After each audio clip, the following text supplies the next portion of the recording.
and welcome to the Convex Conversation with me, broadcaster Helen Fospero. This week I'm in Bristol to catch up with one of the world's leading wildlife and documentary cameramen. If you've watched Sir David Attenborough's landmark series like Blue Planet, Planet Earth and Frozen Planet, then you've seen a lot of Doug Allan's magnificent work. Orcas attacking grey whales off California, polar bears trying to catch belugas in a frozen hole in Arctic Canada, and killer whales washing seals off ice floes in Antarctica, all on-screen firsts. Doug has won 8 Emmys and, we think at the last count, 5 BAFTAs, and praise in his profession doesn't come higher than from Sir David himself, who says cameramen don't come much more special than Doug.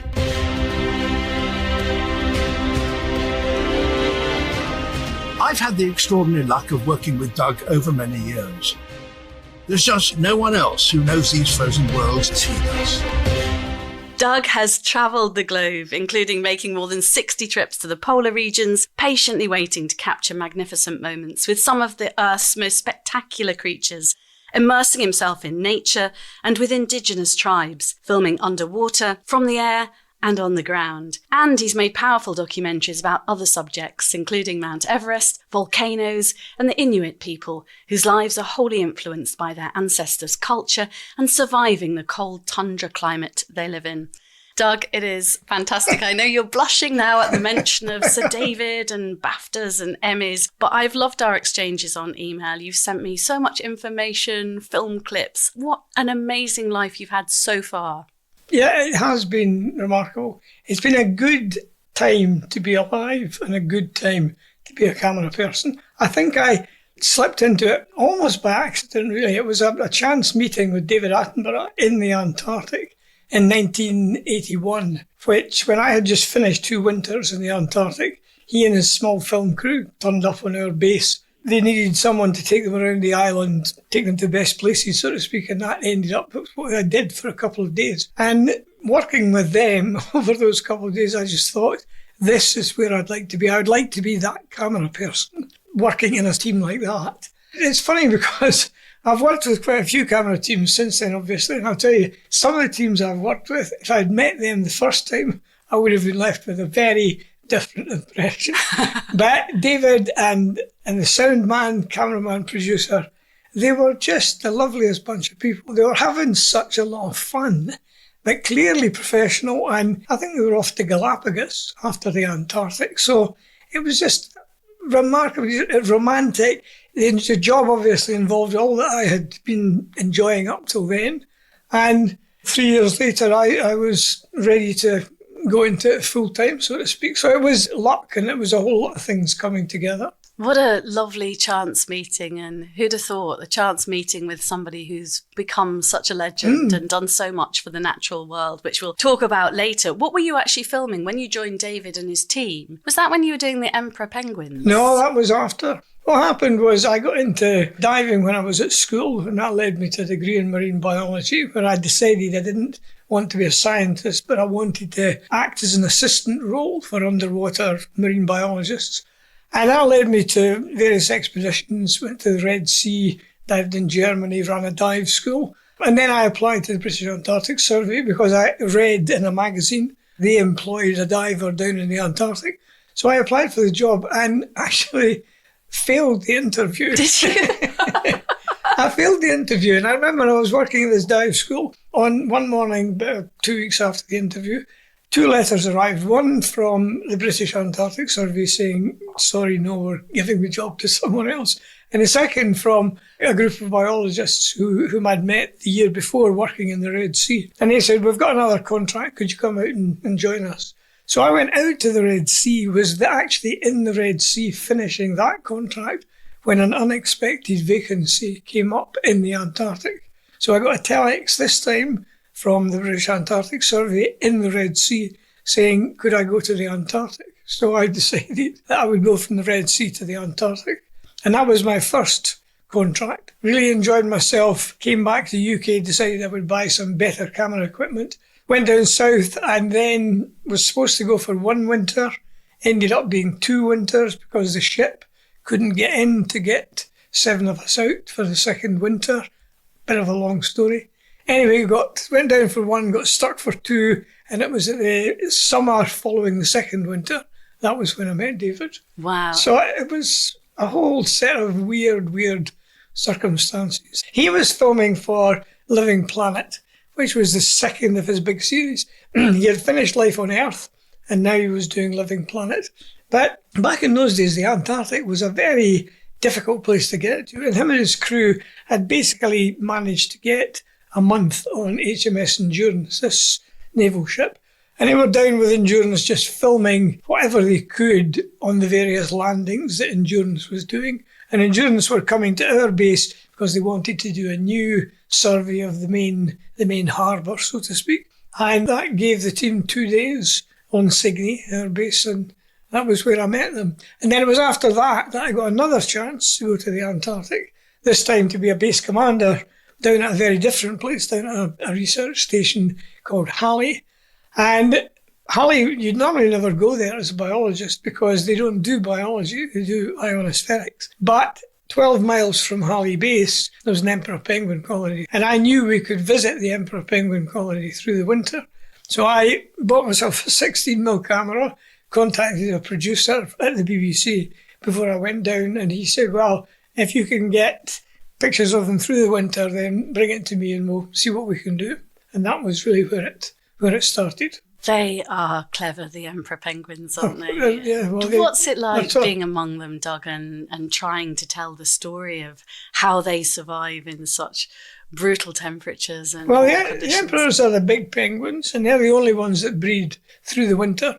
They have to breed through the winter because being big penguins, they just take longer to grow up, longer to incubate, etc. So the most moving moment for me with the Emps was that having been going down periodically through the winter, through the darkness, because Halley is somewhere where the sun stays below the horizon for 100 days through the middle of winter. So you've been going down there, you've been seeing them, and all you've ever heard is the calls of the adults calling to each other. But when you go down in August and you're walking around, you stop. There's no wind, but it's still cold. It's still minus 30. But just occasionally you'll hear this high-pitched, really high-pitched cheeping noise, and that's the chicks calling out. You look around and you still may not see them because they'll be stand on their parents' feet for warmth, and they stay tucked in between their legs in what they call the brood pouch, which is this featherless patch of skin that birds have between their legs, where they tuck the egg in there and they keep it warm. And that's where the chicks hang around for the first few days of their birth. But then if you hone in on a cheep, you just stand there quietly and watch, then you might see the little head will come out and poke out round about. And that's just magic, because it's like, I mean, it's been a brutal winter that they've seen themselves through. And it's almost like this is the start of the new life that's going to come through.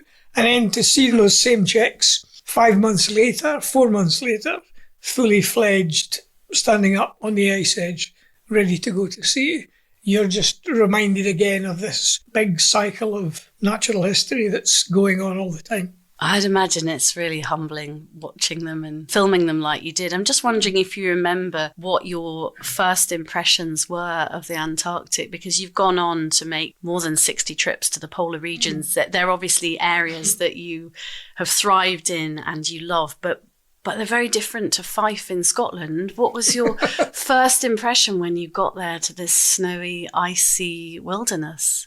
I went into the Antarctic at the deep end. That was the other thing. Normally, if you go to the Antarctic with the British Antarctic Survey, your contract starts in the middle of the UK summer. You get to know the people that you're going to be going down with. They have a big conference where they tell you all about it.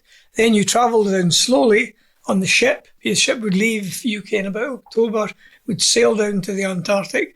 And in that time, you would meet people. You'd get the rough edges knocked off some of them. And you'd finally get to your base, where you would have maybe a month of swap over with whoever's job you were taking over. Mine was nothing like that the first time. Why am I not surprised?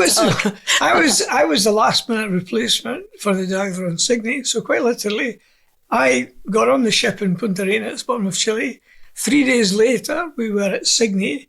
We arrived in the afternoon. The ship left the next morning, and we didn't see another ship for 9 months. So I almost knew. I didn't know very much about the Antarctic in a way. And it was the end of summer, so most of the penguins had left. There wasn't much snowfall, it was very much the autumn. The water was cold, but the diving was kind of similar to UK. It's only when the ice comes that things really transform. Once the sea ice comes, once the sea freezes, then things become different. You can get around more easily, get the snow machines out. And then, of course, you've got some animals through the winter, but then it's really the following summer, August, September, when the Weddell seals, they're the first proper Antarctic animals to come back. Sydney was a remarkable place for wildlife. You know, imagine a small island about 2 miles long, 2 miles wide, roughly triangular, 100,000 pairs of breeding birds on that island, 400 or 500 Weddell seals, so many more other birds, seals, etc. And the diving was great because I was helping to support the marine biology programs that were going on at that time. And it was just a perfect, as I say, I've been lucky growing up when I did. You know, growing up through the 60s was a remarkable decade.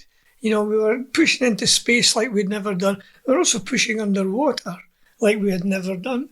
And by the end of the 60s, biologists were talking about how the big Earth systems work. I don't think it's just going into space. And those first Apollo 7, Apollo 8, I think it was, that first left the planet and could look back and see the whole globe.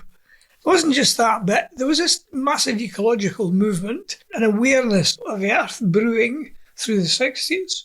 And I was kind of riding the crest of that wave. And working underwater was a really exciting place to be because we were looking at whole systems, energy flow through the sea, as opposed to how an individual animal perhaps worked, which had maybe been the emphasis in biology up till then. So to find myself down in this continent, science was just expanding down there.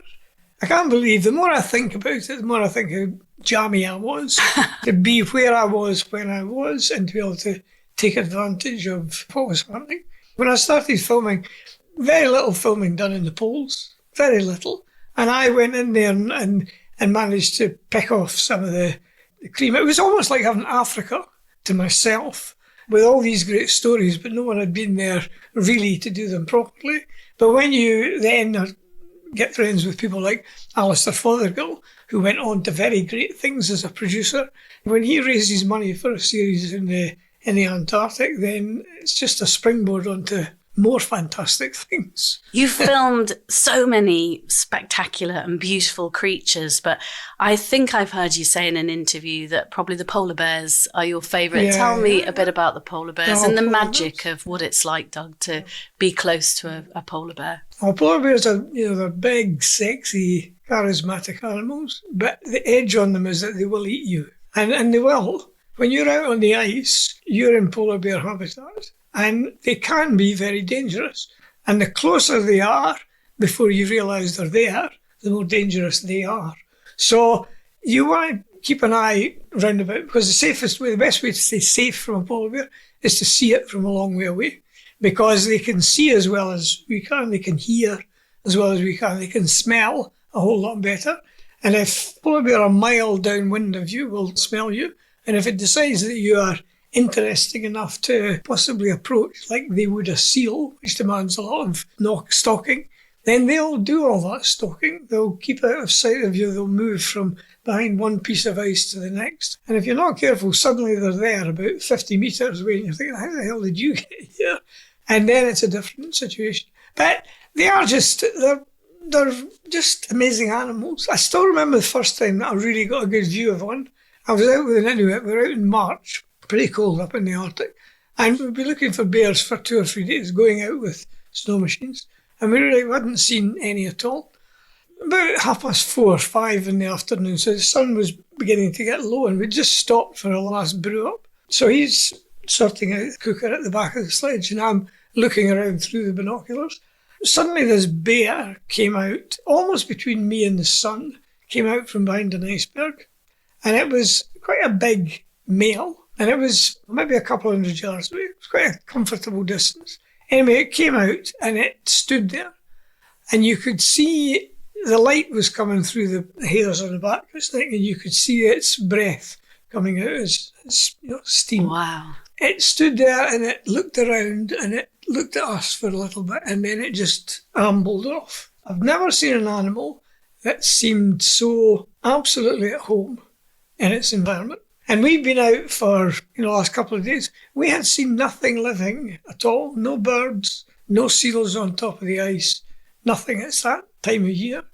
And here was this animal, obviously big, obviously fat, not apparently stressed at all, looked at us with a kind of, well, it felt like through the binoculars, a kind of imperiousness, and I thought, I'm not going to bother with him. And he just turned around and ambled away over the snow. And, it was such a relaxed encounter, but at the same time, this overall impression of here was an animal that was supremely adapted. And I knew in that instant why it was such a charismatic animal. It was the first time that I'd seen it.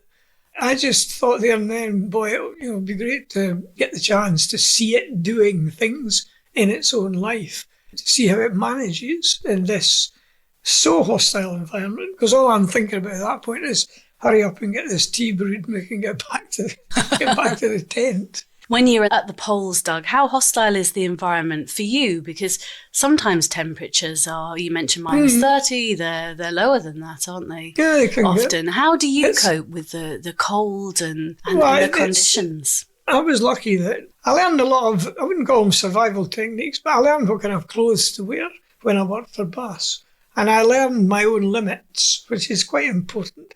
We could all go to the Arctic and we might all go out for the day and we might complain about cold feet. Well, I know how cold my feet can feel without them actually getting frostbitten, whereas you might not. And so I knew my own limits, and I knew that after I get a certain amount of coldness, you often get a second heat, to go through them. So your hands will get quite cold and then they begin to re-warm for a while. And then when they get cold the second time, that's when you've got to be perhaps careful. I learned underwater about how cold you could get but still function. So there is a saying where, as far as the poles are concerned, where you say any fool can be uncomfortable. and it is true to some extent. An awful lot has to do with your clothing. But then that clothing, you need to go there often personally so that you know what clothing you need depending on what you're doing. You need very different clothing if you're walking somewhere carrying heavy equipment versus standing still waiting for an animal to do something. So you learn the clothing to wear, you learn your own limits, you learn to look after each other. Sometimes it can be hard to tell whether you've got incipient frostbite on your cheekbones or your nose, whereas you glance across to your partner, you'll see those telltale white specks. So you might say, you cover your face up for a minute. I haven't had serious frostbite anywhere. I've had frost nip, which is the first stage of frostbite. I've had that on my fingers now and again. But touch wood, I haven't suffered serious. It's the wind that really adds to the cold. We could all go out tomorrow and stand in our T-shirts at minus 25 if there's no wind. But the minute a few knots gets up, a few knots of wind, then that begins to get cold. And once you're down at 20 knots, let's say, 20 knots at minus 25 takes it down into the minus 50s equivalent. But it's the wind that's a killer. So it's important to ask before you go on a shoot what sort of temperatures do you expect, so that you can partly know what clothes to take yourself, but also maybe you have to prepare the equipment. Because some equipment you may have to winterize the lens, for example, which means stripping down the lens, replacing all the lubricants with something much lighter. Because if you take that normal lens into cold temperatures, then literally the grease will just begin to freeze up. Focus might not work, or the zoom might not work. I used to have certainly a friendly cold chiller company up in Avonmouth. They had a blast freezer which could take things down to minus 30, 35. So if I had a lens that someone wanted me to use, I would take it up to them and leave it with them for a few hours and then go back and see how it was behaving. And it might need winterizing. Gosh, you don't think about all that kind of things. And also accommodation, I would imagine there's a lot of the time when you're not heading back to some snuggly hotel. No. I mean, I guess sometimes you stayed in igloos and built them with the people you're filming with. Yeah. Well, igloos are normally fairly temporary issues, although in the olden days, it could make the difference between life and death. And anyway, knowing how fast they could build an igloo if they were caught out. Sometimes we put them up temporary places. We were making a film round about an area of broken ice in Hudson's Bay, and there were several areas around this big broken hole in the ice that we wanted to spend a few hours every day. So we built an igloo, one or two of them, just to make it more comfortable to hang out. You might be in tents. The ultimate really is if you're working in Svalbard in particular, quite often you can get use of a cabin and you can go to and from that. And the cabins are great because you can keep them warm through the day. With a tent, if there's just two of you out there and you leave a tent at -30 and go out for the day, everything is frozen when you come back. A time to thaw everything out and to make the place as warm as you can. A cabin you can leave out with a drip feed heater in the corner and it will stay nice and warm. And of course you don't have the danger so much of polar bears if you're inside a cabin. You might, if you've got snow machines parked outside, then we would erect a perimeter fence, as we called it, out from maybe 15 metres out from the cabin. You'd put 4 stakes in the ground at the 4 corners, and then stretch a wire between them, and on the end of the wire there's an explosive flare. So if the bear decides to investigate your cabin when you're inside it at night, for example, it will trip the wire, the bang will go off. That will either wake you up and hopefully chase the bear away as well. Because if you don't put that up, then the bears, they do have a habit sometimes of chew the seat off the snow machine, or they'll chew the handlebars, or they'll go up on top and wreck the cowling. So it's better than them chewing your leg, Doug. Well, it's better than chewing your leg. Yeah. But on the other hand, when you're in a cabin, they're not going to attack you in the cabin, but they could seriously affect the rest of the shoot if you went out and found your snow machine had no seat on it the next morning. And your lucky charm is a beautiful, tiny, carved polar bear, isn't it? Where did you get that from? That was given to me. By my wife at the time. It's over there in the mantelpiece. I'll bring it over. It's made out of mammoth ivory tusk. Yeah, it came over from, she bought it in Alaska, and the ivory tusk had either been dug up in Alaska or might have been dug up in Siberia and brought across. But it's a lovely little model. It's funny, I've got a few sculptures of animals and things, but I like to have always seen the animal before I buy the sculpture, because the sculpture should embody something of the spirit of the animal, something of the look of it, something of the about to move, what have you. So it's a great wee polar bear, that, because it just looks so perfect. And yeah, I took to carrying it around with me, taking it on all the shoots, and I'd put it on the windowsill of the cabins that we were living in, and polar bear would look out and, I don't know, if it brought the bears in. As viewers of programmes, like Planet Earth and Blue Planet, we're all captivated, obviously, by the places and the wildlife you've brought into our living rooms. But as a journalist, for me, I'm fascinated by the stories behind how you managed to get such spectacular footage. And to be fair, I think viewers have got more interested in that too. What are the most extreme stories that you've covered, or the extreme lengths you've gone to wait for that magical moment where, I don't know, a whale tail comes out, or, some of those really glorious shots, Doug? What camera people really like, what producers really like, is to get something that no one has seen before and to preferably cover it in quite a lot of detail. So we were lucky with the original Blue Planet. Killer whales attacking the grey whales in Monterey Bay. That was an extremely long shot. The 2 researchers went over to a big marine mammal conference, and there was, they met a scientist there, and they were talking, and she said, I know that killer whales hunt grey whales in Monterey Bay because I work there every year, and I've seen killer whales and I've seen dead whales, so they are being killed, but no one's seen it happening. She said, but I think if you came out there and dedicated a month of time on my boat with my network of fishermen contacts and things, we might be able to get it. So Blue Planet was, looking for new things, so they invested money in that. And in the first week, we saw 3 attacks. It was amazing. Paint a picture of what that's like, Doug, when you're there and you see that happening in front of you, or through your lens. Helen, you look as though I should be sorry for something. Not at all, but I think it must be extra. I can't imagine what it feels like as a cameraman to see that unfold in front of you. There was 2 camera people, myself and Tom Fitz. We'd been put onto a pod of killer whales. We'd found them and we were just cruising along beside them. Suddenly they started moving much more purposefully, and we couldn't actually keep up with them, but we thought they must have heard something going somewhere. And when we did catch up with them, maybe a few minutes later, 10 minutes later or so, they were beginning to attack this humpback with its calf. And it was pretty impressive. I mean, it took them about 2 hours to separate the female from the calf and then to finally kill the actual calf itself with a combination of they would ride up on its back and push it down. So basically they were drowning the calf in the end. And I remember being emotionally exhausted at the end of it. And that was partly because of what you were watching, but a lot of it had to do with the fact that we were on a rocking and rolling boat and we're hand-holding the cameras, and Tom and I are taking turns in filming because we had to watch the film as well. We only had a finite amount of film. But anyway, we were both filming it, and then finally, they managed to push the calf down and everything went quiet. So I remember looking at him and I was thinking, whoa, that was amazing, wasn't it? And he said, yeah, it was great.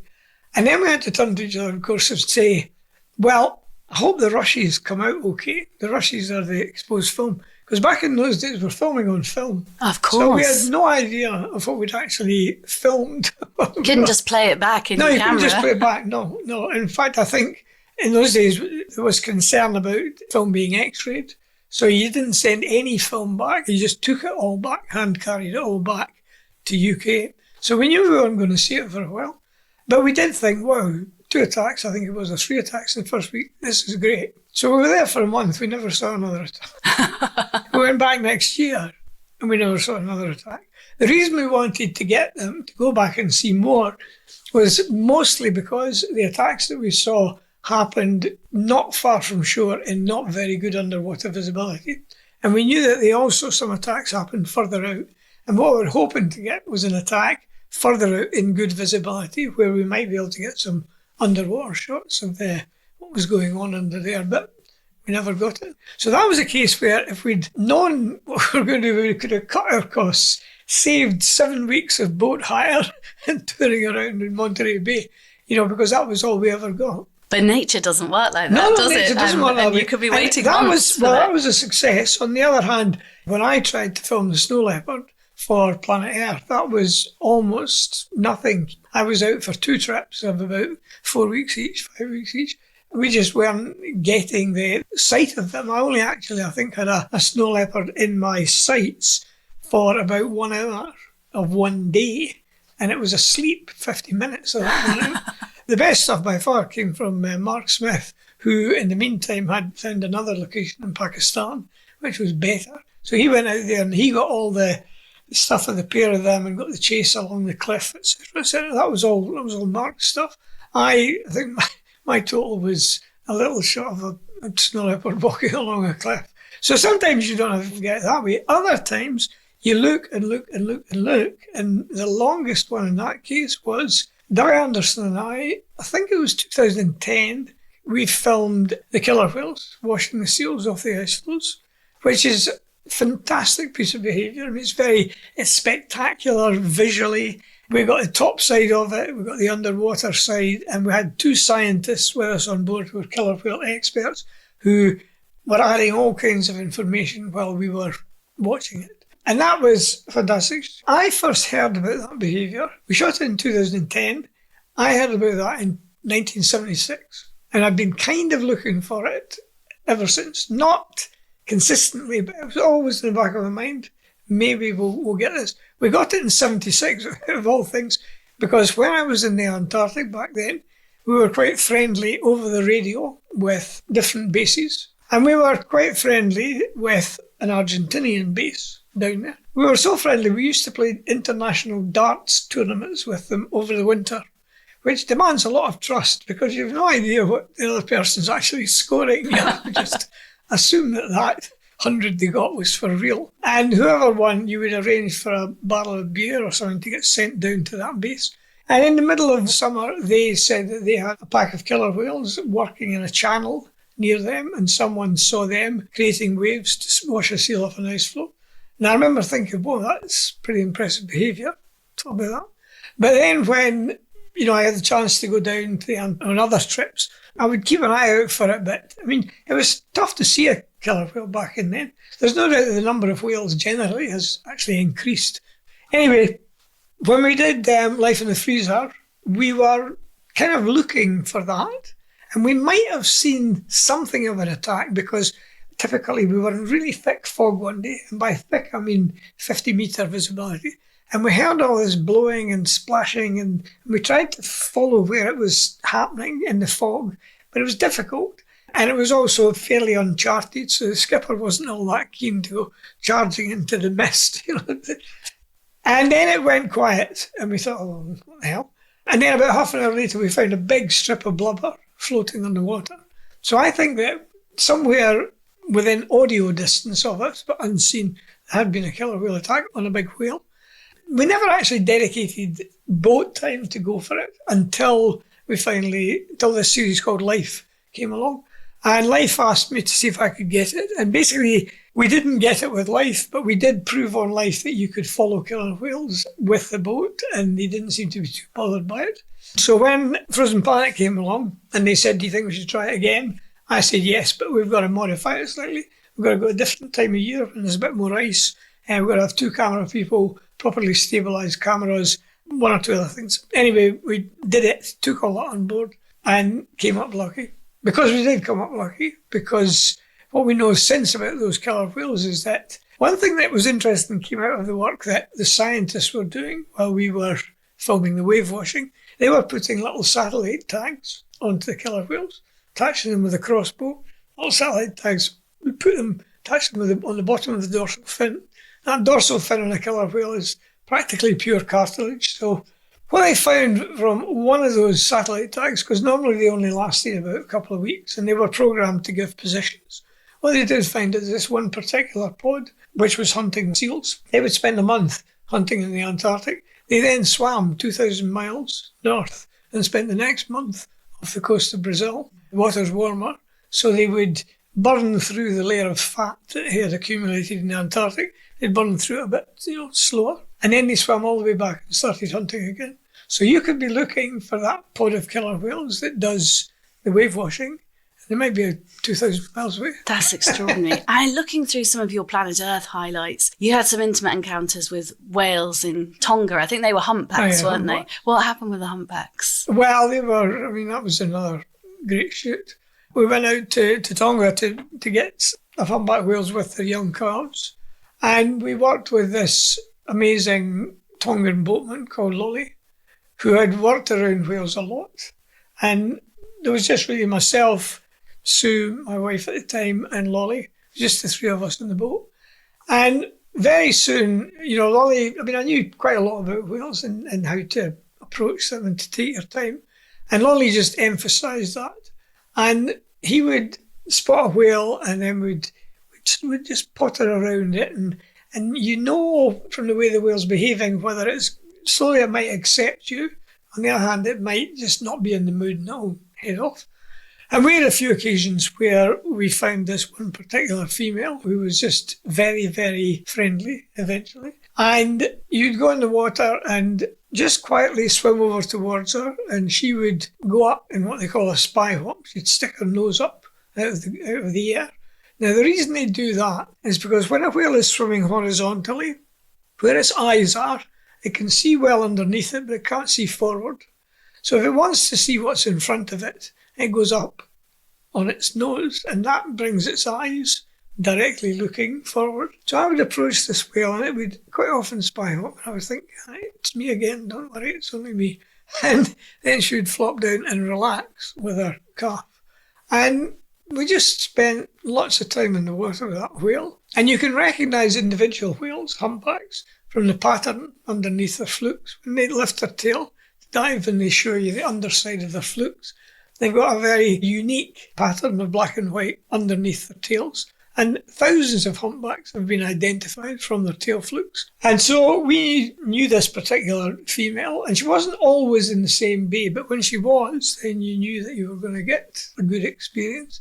And she would just seem to enjoy coming close. She would come and lie for a while, literally eye to eye, from a metre away. And then she might go to sleep with her calf, and she would go down and float down below, and the calf would come up to the top. They are remarkably sentient animals. And I think humpback whales, and you can see the same with different species too, the grey whales in Baja California, there's a few of them that particularly seem to like human company. They will come up to the boats and they'll stick their heads up and let people rub them and all the rest of it. Well, I never rubbed humpback whale, you just hands off, so to speak. But there's no doubt that this, there are whales in Tonga, and this one in particular seemed to enjoy. Are you humbled when you're underwater and when you're with creatures like whales and just the size of them as well? It must be really special, I would imagine. Well, the thing with underwater is that there's a rule of thumb that you might be able to see an animal dimly, say at 60 metres away. It's no use filming it until it's 20 because it's just too fuzzy in distance. Underwater is all about wide angles from fairly close. So there's no way you can hide from an animal underwater. If you can see the animal can see you. So how you get on with it, but the same thing applies to topside. How you behave in the water or how you behave on land when you're looking for animals has an awful lot to do with, I think, your success about how close they might hang around. The thing is, if a whale is sufficiently interested in you or sufficiently not bothered by you, that's when you'll get close. That's when it's relaxed, that's when you'll start to get the behaviour, with all things being equal. But the thing to remember with animals coming up to you, or when you approach polar bear or what have you, is that these animals have the option, if they don't like it, they'll leave. A bird will fly away, a polar bear will walk away. Right? So the fact that that animal is choosing to spend time in your company, it's taking the option of staying where it is and hopefully relaxing and doing its behaviour. That's a big privilege for you. That's a big pat on the back for you because you've managed to behave in a way that gains that animal's trust and lets you get the footage that you want. Now, on the top side, you can always put a blind up. You put a little hide, and that's what lets you get close to birds, for example. You couldn't put a hide up in the middle of the Arctic and wait for a polar bear to come because the polar bear would think, what's that sitting over there? I'll just go and investigate it, So it's all about how you drive the snow machine, how you ultimately perhaps walk towards the bear. From the moment you get in the water, it's how you behave in the water, because a lot of animals will know, particularly whales, dolphins, toothed whales, they know all about you as soon as you go in the water. They'll have dipped you with their sonar. They'll probably know if you're a male or a female, if you're excited or laid back, if you're swimming towards them, paddling furiously, or if you're just kind of seaweed-like floating towards them. And all these sort of things, I think, come into play to let you get close to the animal and gain its confidence. But then if you're talking about filming them, big budgets give you the time to do that, to get the best of the footage. And also there's this understanding that from experienced producers that you're not always going to be successful. And as long as you're just out there, you're there and you're doing your best, you can't do anything else. And if you're after something tough, then you are going to be disappointed sometimes. I would imagine all that knowledge has grown from all the different expeditions and trips that you've made and increases. But have you ever had any really hairy moments, Doug, where you've thought, oh my goodness, or you've been scared or frightened and wondered whether you'll actually get out of this fix or not? Well, sometimes it can be hairy from the point of view of the animals. And I have drifted away on broken sea ice. Have you? Yeah, more times than is good for you, really.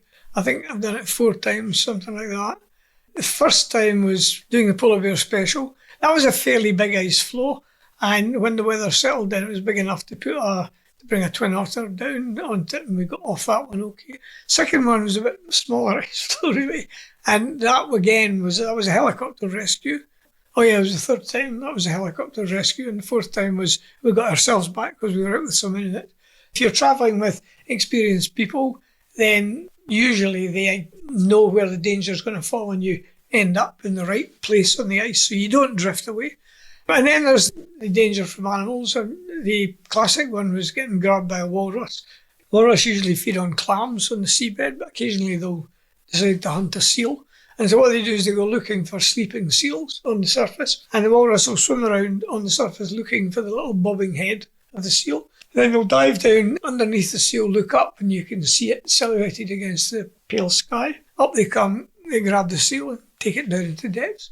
And that was basically what a walrus did to me. I was out snorkeling on the ice. I'd just finished taking some pictures of diving birds, and I was looking around for where might be my next subject, and something grabbed me around the thighs, and I swung round and I could see the head of a walrus on this side. And I sort of pushed hard with the camera and onto its head, and it let go and swam away a couple of metres, disappeared. But if that walrus had decided to hang on and take me down into the depths, then who knows? Normally they kill the seals either by squeezing them really tightly and just crushing them to death, or sometimes if they take the seal high on the body, then the walrus will bend over with its head, it'll put its lips against the head of the seal, and they're capable of sucking the seal's brains out. Oh, that's not the kind of hug you want on those No, trips. not really. There was a polar bear. We'd split up, Jason and I, and we were looking for new dens. And when you're looking for where a polar bear has just come out of the den, you basically have to drive around different valleys every day looking for a freshly made hole in the snow. So I was looking at, Jason was somewhere else, and I looked, and I thought, that's a hole up there. So I started walking, left the snow machine and started walking towards the hole.